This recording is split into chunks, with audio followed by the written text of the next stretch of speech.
Hello everyone, this is the iFan channel here, and today I'm going to review to you guys a $30 phone. Over here I actually bought it from Target, but if you want to get this phone for $30, then you would have to buy it either at Amazon, Walmart, Target, Best Buy, or even the select prepaid carriers such as TracFone, Total Wireless such as this one, or Walmart Family Mobile. And this is the phone which is sold for $30. So here it is, the BLU V5 here. It does have 5G and a 6.56-inch display, which is nearly as big as the iPhone 15 Pro Max. And it does have two cameras, a macro camera, as well as a main camera, as well as a front-facing camera. And it does have quite an okay battery life at 4,000 milliamp hours. And if you were to go here, you would actually find more stuff. So why not? I'm actually going to unbox it and show you guys what it is. Okay guys, this is my trusty knife. I'm actually going to unbox the phone. So let's open from here.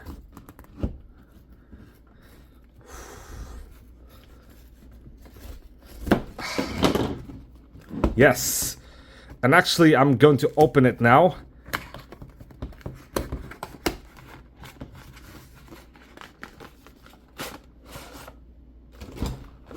And here it is, the phone.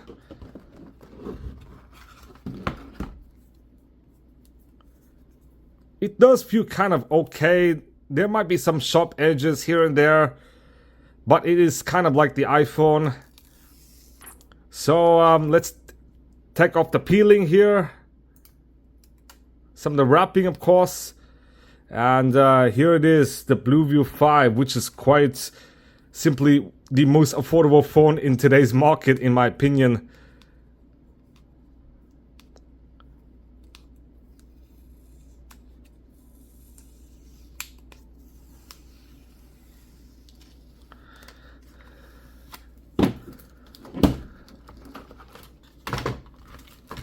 And you still get a power brick, which is better than many iPhones, which don't even include a power brick.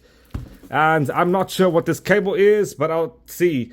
But I do infer this is actually a USB-C over here, which is better than the iPhone 14 lineup, which includes, you guessed it, the Lightning. And a closer inspection would reveal this is a USB-C cable. And inside the box are actually some more miscellaneous material, such as, you guessed it, the SIM card and stuff. And of course the SIM card ejector and the owner's manual. So why not? I'm just going to put everything in, and I'm going to power on the device for the first time. As you can see, this is actually the BLU logo here, powered by Android. I'm now going to mess around with this phone, and then I will see you guys soon. Okay guys, I just finished setting up this device, and unfortunately, as you can see, there's actually going to be some latency when swiping from top to bottom, switching between menus and stuff, and opening Chrome. There will be some latency, definitely some lag for sure. And if you were to go into the settings app, you would actually see some latency, which is quite okay for a $30 device. You don't really expect much. You expect this phone to actually do rudimentary tasks and not to do like some more like complex tasks such as video editing. Of course not. But you could actually use this phone for maybe basic phone calls and stuff. But you do expect latency here and there. And as you can see, there is actually 50 gigs remaining. Unfortunately, the system and bloatware such as TracFone related bloatware and Facebook and other third-party apps does rob up some storage. But in reality, theoretically, this phone could support up to 64 gigs of storage. Essentially the same as the base level iPhone SE3 for about $400 or more if you buy it new from Apple. However, it only costs $30, so who wouldn't want that? Basically, for $30, I could actually use this as an MP3 player or something and play music, essentially do some of the most basic tasks, some of the most rudimentary tasks. Because for $30, if you were to get an iPhone, it would likely have 16 gigs of storage and would likely be an iPhone 6, which is either in fair condition and definitely not brand new. Or if you were to buy Samsung, it might be something like an S6 or something with 32 gigs of storage versus 64 on this. And despite the latency, this phone does run the latest version of Android 14 compared to like Android 7 on the S6. But of course, due to the fact this is a $30 phone, there are of course a lot of caveats, just like I said with the latency and stuff. So just beware, because there's some cutting corners, including the plastic build. Of course, the build quality is not going to be as decent as the titanium iPhone, or really any premium device for that matter. As you can see, some plastic, and also, as you can see, this screen is actually a 6.56 inch display, which is actually smaller than the 6.7 inch iPhone.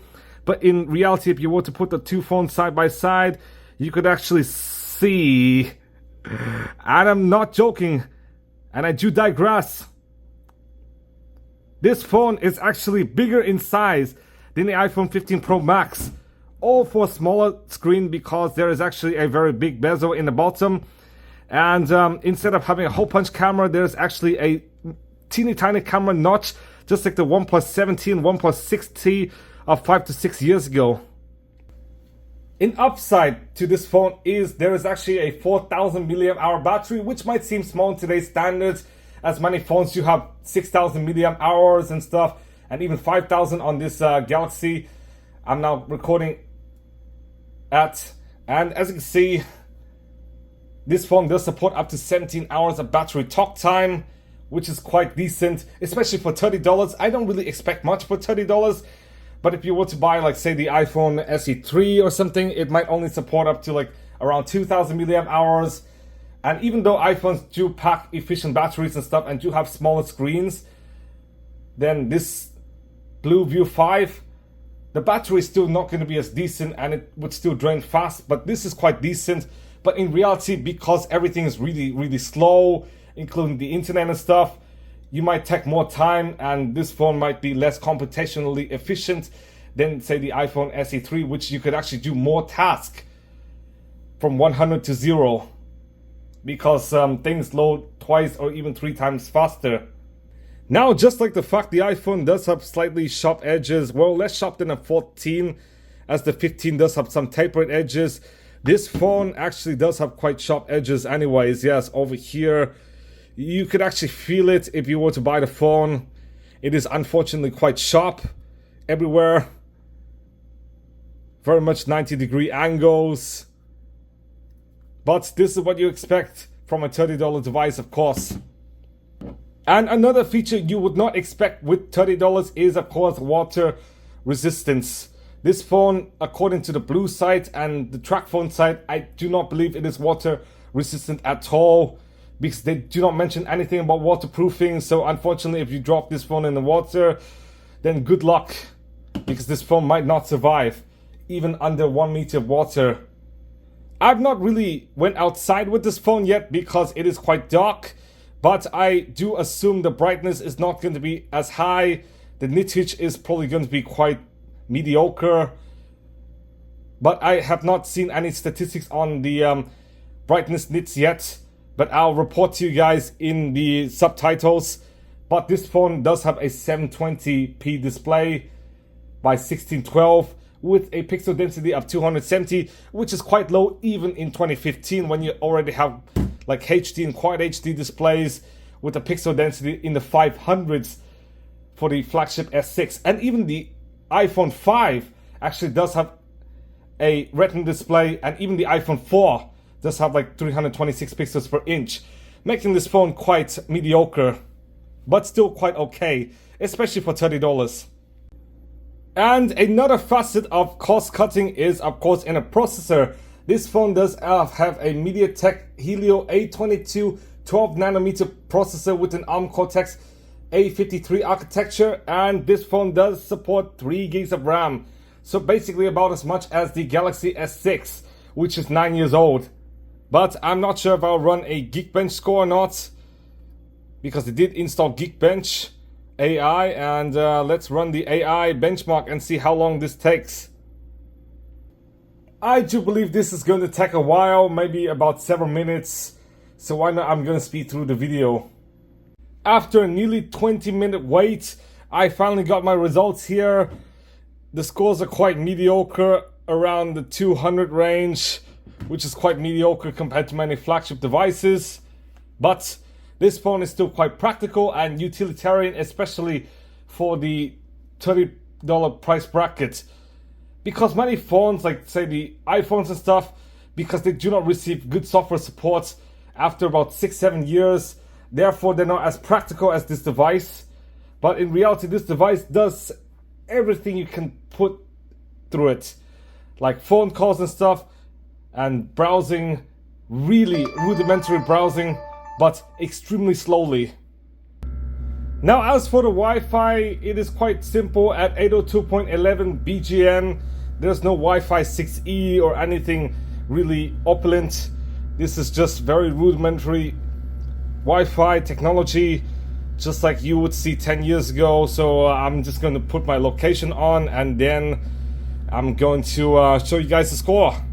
And here are some of the results. Unfortunately, I did not buy a SIM card, so I cannot really check out the phone speed and stuff and how calls are being conducted, because SIM cards could be prohibitively expensive, especially if I'm just going to review and then return.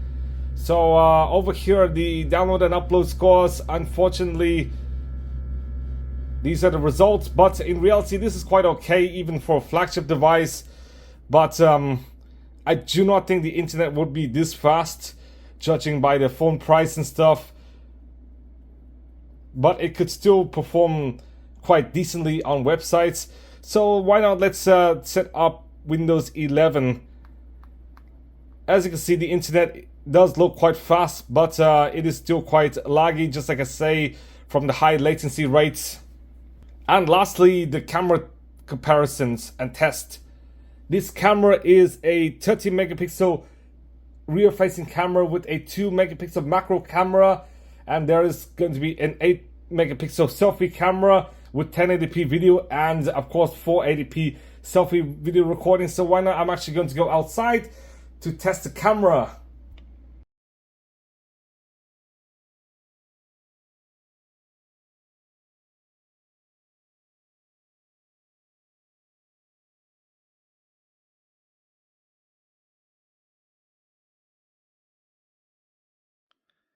Okay guys, this is an indoor recording. As you can see, this is how the video recording looks like.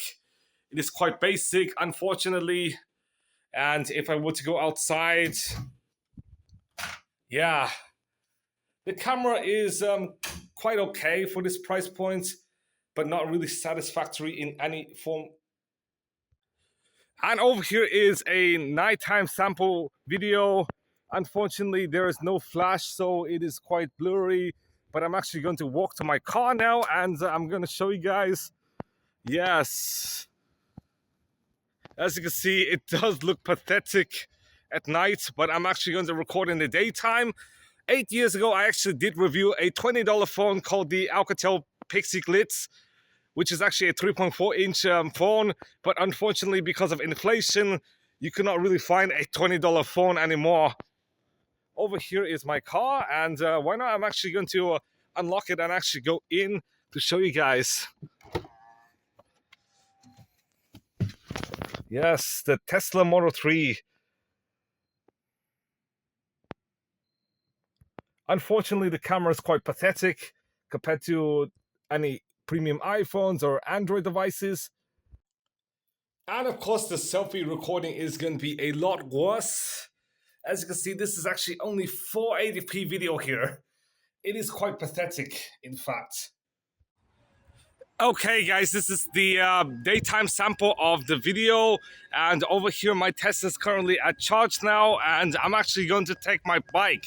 Yes, because I do not have an at-home charging solution, therefore I'm actually going to use the municipal charging solution, which is essentially a level 2 charger, and which costs 20 cents per kilowatt. So why not, I'm going to take my bike to actually go home. Now here's the conclusion. This phone is quite a good value for $30, and just like many $30 items, don't really expect much. I would rather spend $30 maybe on a sushi meal with chicken teriyaki than say this phone. But if I don't really have much money, then this phone is quite a decent value, especially if I want a second or third phone. Like say if I want an MP3 player, or if I want like to multi-app, like say if I were to DoorDash or drive for Uber Eats or Grubhub and stuff, and I wanted to multi-app, then this phone is quite a decent second phone if I wanted to multi-app. But in reality, if you multi-app, then you could just use your primary phone.